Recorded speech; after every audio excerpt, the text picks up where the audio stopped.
महाराष्ट्राच्या निवडणुकीमध्ये अभूतपूर्व यश भारतीय जनता पार्टी आणि घटक पक्ष राष्ट्रवादी काँग्रेस आणि शिवसेना यांना मिळून महायुतीला आजपर्यंतच्या इतिहासामधलं सगळ्यात मोठं यश मिळालं। या यशामध्ये विदर्भात पण फार मोठं आणि चांगलं यश मिळालं आणि नागपूर शहर आणि जिल्हा मिळून देखील जनतेने मोठ्या प्रमाणावर समर्थन केलं। या निवडणुकीमध्ये आणि विशेषतः लोकसभेच्या निवडणुकीमध्ये मोठ्या प्रमाणावर दुष्प्रचार केला गेला होता की संविधान आम्हाला जर 400 जागा मिळाल्या तर आम्ही संविधान बदलवू, पण ते सगळा प्रचार चुकीचा होता। हे जनतेने आता या निवडणुकीतून सिद्ध केलं आणि सगळ्यात संजूला इथे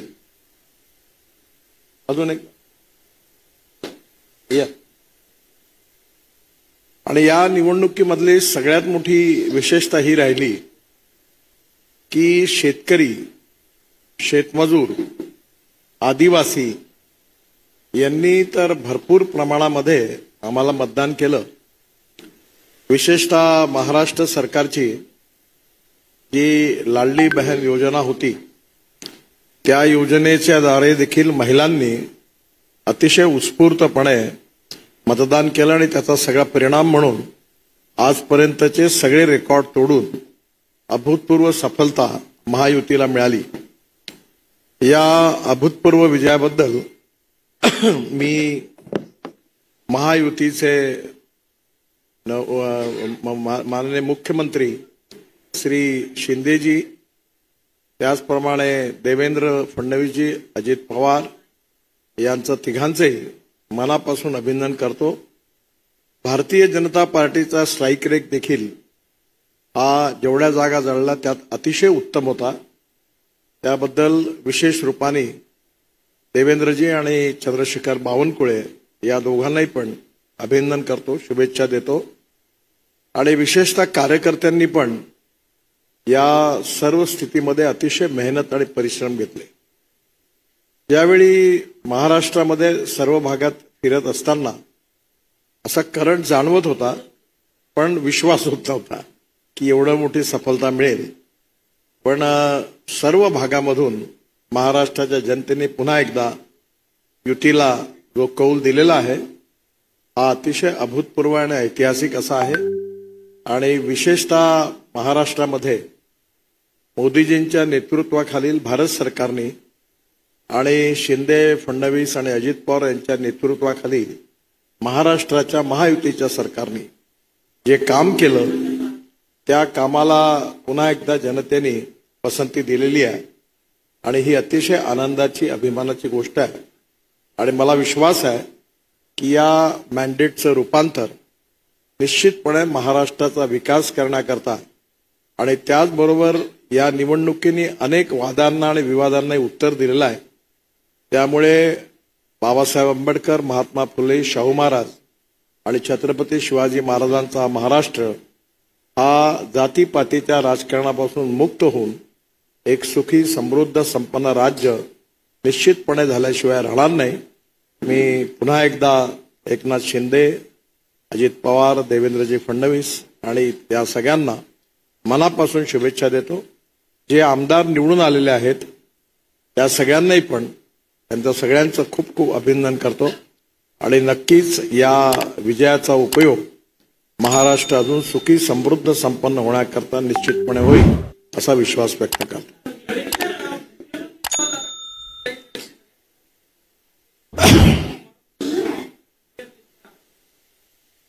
असं आहे की या संदर्भामध्ये अजून पूर्ण निकाल पण आलेले नाहीये आणि आज या बाबतीत कुठल्याही प्रकारची कॉमेंट्स करणं उचित होणार नाही।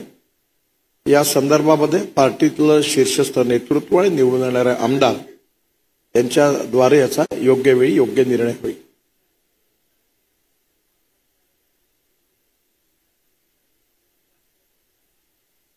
मला वाटतं एक मात्र नाही, या निर्णयाचा पण फायदा झाला. ठिकठिकाणी एक गोष्ट खरी आहे की या लाडली बहीण योजनेच्या विचार गेल्या या योजनेच्या आधी महाराष्ट्रामध्ये ज्या विकासाच्या अनेक योजना झाल्या आणि भारत सरकारच्या ज्या योजना होत्या या दोघांचाही परिणाम हा जनमानसावर होता. आणि साधारणतः जसं तुम्ही आयुष्य योजना असेल किंवा विशेष रूपाने गॅस सिलेंडर आणि शेगडी देऊन उज्ज्वला योजना होती, तर याचं सगळ्यात महत्त्वाचं असं आहे की इंडिव्हिज्युअल बेनिफिट पॉलिटिक्स, म्हणजे जसं कधी नेशन बेनिफिट पॉलिटिक्स आहे, सोशल बेनिफिट पॉलिटिक्स आहे, तसं याच्यामध्ये चांगलं काम राज्यस्तरावरही झालं. त्याच्याबरोबर इन्फ्रास्ट्रक्चर डेव्हलप झालं, इरिगेशनमध्ये काम झालं, रोड पण चांगले झाले.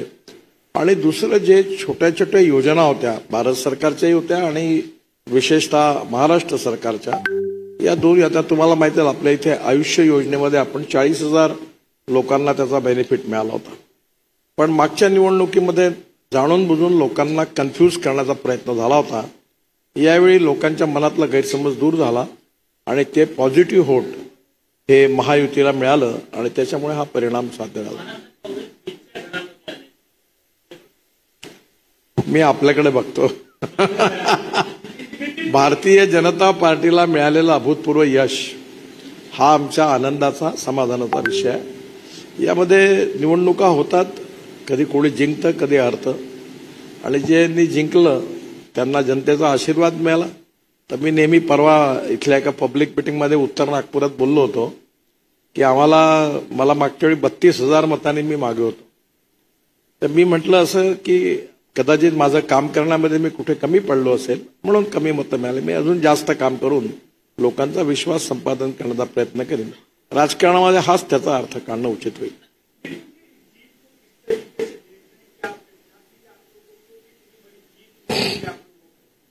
मेजॉरिटी मिलेगी और हमारी सरकार आएगी, ये हमको पूरा विश्वास था. पर ये उसके भी आगे जाकर ये जीत मिली है, ये बहुत ही अभूतपूर्व है. और महाराष्ट्र की जनता ने जिस प्रकार से हमारे ऊपर ये विश्वास बताया उन्होंने एक प्रकार से जताया है, इससे हमारी जिम्मेदारी बढ़ी है. और इस जिम्मेदारी को पूरा करने के लिए लोगों की अपेक्षा को सिंसियरली पूरा करना होगा और निश्चित रूप से हमारा नेतृत्व वो पूरा करने की कोशिश करेगा.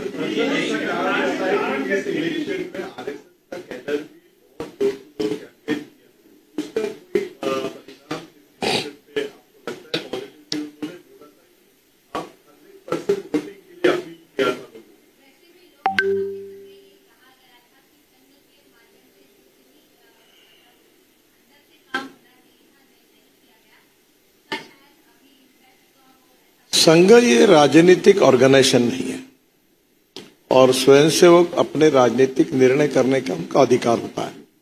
न कोई पत्रक निकालता है, न कोई जाहिर रूप से कोई पठिम्बा देता. और इंडिविजुअल लेवल पर उनको काम करने का स्वातंत्र्य है. और उसमें बहुत से स्वयंसेवकों ने इस बार मुझे पता है नागपुर के अनेक भागों में घर घर जाकर मतदान करना चाहिए और राष्ट्र के हित में करना चाहिए, ऐसा अभियान चलाया.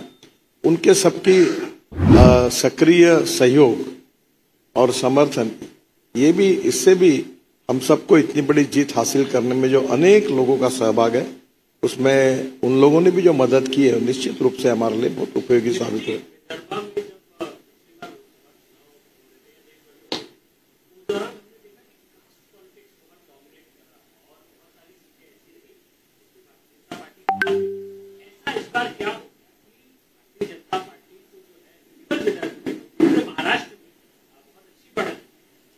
एक बात जो है वो ये चुनाव ने सिद्ध करके दिया कि नेताओं के मन में और मीडिया के भी मन में इलेक्शन का एनालिसिस करते समय जो कास्ट पॉलिटिक्स के कैलकुलेशन में एक हावी था, उस बात को लोगों ने नकार दिया है. और मेजॉरिटी लोगों ने जात, पंथ, धर्म, भाषा इससे ऊपर उठकर पार्टी, उसका काम और कैंडिडेट, ये सब बातों का विचार करके वोटिंग किया है. यही सब जगह देखने के लिए मिला.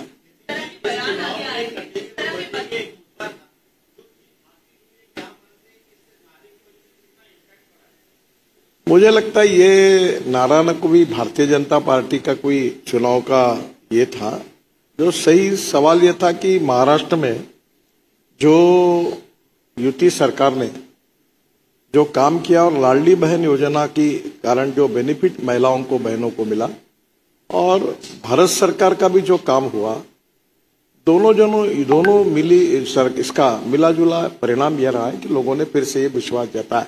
देखो, मैं बहुत बार पब्लिक मीटिंग में भी कहता था कि 75 साल हमारे स्वाधीनता को हुए और जो कांग्रेस पार्टी 60 साल में नहीं कर सकी वो हमारे पार्टी ने 10 साल में करके दिखाया। मैं कह चुका हूं उसके ऊपर।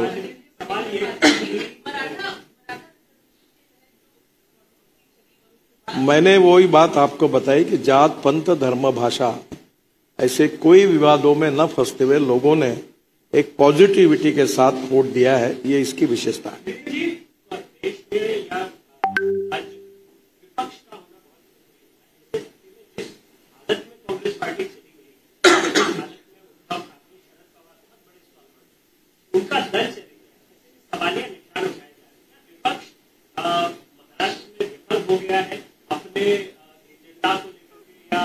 मैं कभी ऐसे पॉलिटिक्स में फंसता नहीं। मैं ये मानता हूं कि दो रेखा होती है, एक अपनी और दूसरे की। अपनी बड़ी करना ये एक मार्ग, एक उपाय होता है, दूसरे की पूछना ये दूसरा मार्ग होता है। मैं अपनी बात को कहना चाहता हूं। अब बाकी आपका सवाल बहुत महत्वपूर्ण है। आप मुंबई जाइए और जिन जिन लोगों का नाम लिया उनसे बातचीत करके आपका समाधान कराइए।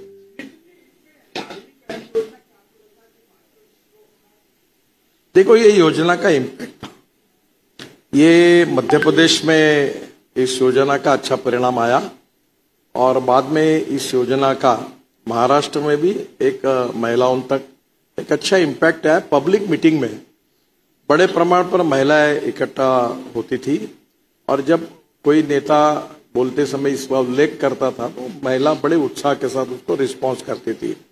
तो ये मोटी तौर पर जैसे एक रोड बन गया, ये सोसाइटी बेनिफिट पॉलिटिक्स है। पीने का पानी मिल गया, ये इंडिविजुअल परिवार को सबको पानी मिल गया। अब ये अनुदान मिला, ये इंडिविजुअल बेनिफिट पॉलिटिक्स है। तो ये भी कभी कभी वर्क होता है और आजकल राजनीति में सभी पार्टियां ये करती हाँ। अभी तो मैटर सब जुडिस है ना।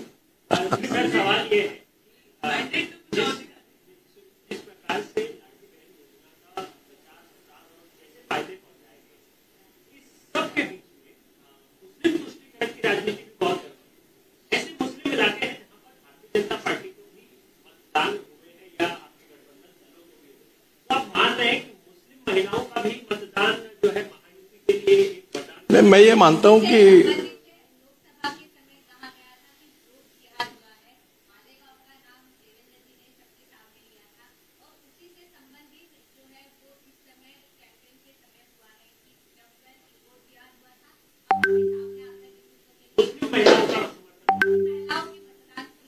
देखिए, पहली बात तो ऐसी है कि लाडली बहन योजना का इम्पैक्ट ये इस चुनाव ने सिद्ध कर दिया कि जात पंथ धर्म भाषा से ऊपर उठकर जिन जिन महिलाओं के उनके अकाउंट में अनुदान मिला है उन्होंने इसके बारे में पॉजिटिव सपोर्ट दिया। तो ये जरूरी है कि विकास का मुद्दा जो होता है और बेनिफिट का मुद्दा होता है, इधर it is social benefit, national benefit, individual benefit, इनका फायदा यही होता है कि वो जात पंथ धर्म भाषा के ऊपर उसका उपयोग होता है। यही बात मैं अक्सर कहते रहता हूं और मैं ये मानता हूं कि 21st सेंचुरी में politics for development and progress है।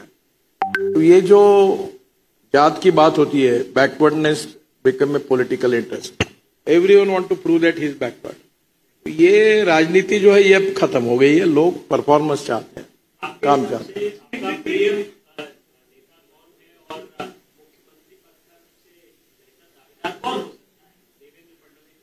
ये आप जैसे विद्वान लोगों से सलाह होगा तब पता चलेगा।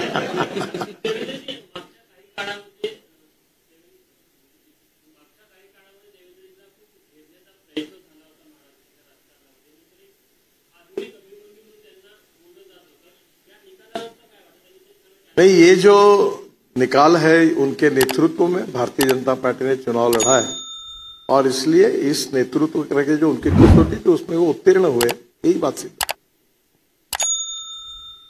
चलिए धन्यवाद, बहुत बहुत धन्यवाद। गरजा हिंदुस्तान चॅनलला सबस्क्राईब करा आणि ताज्या घडामोडी जाणून घेण्यासाठी बेल आयकॉनवर प्रेस करा।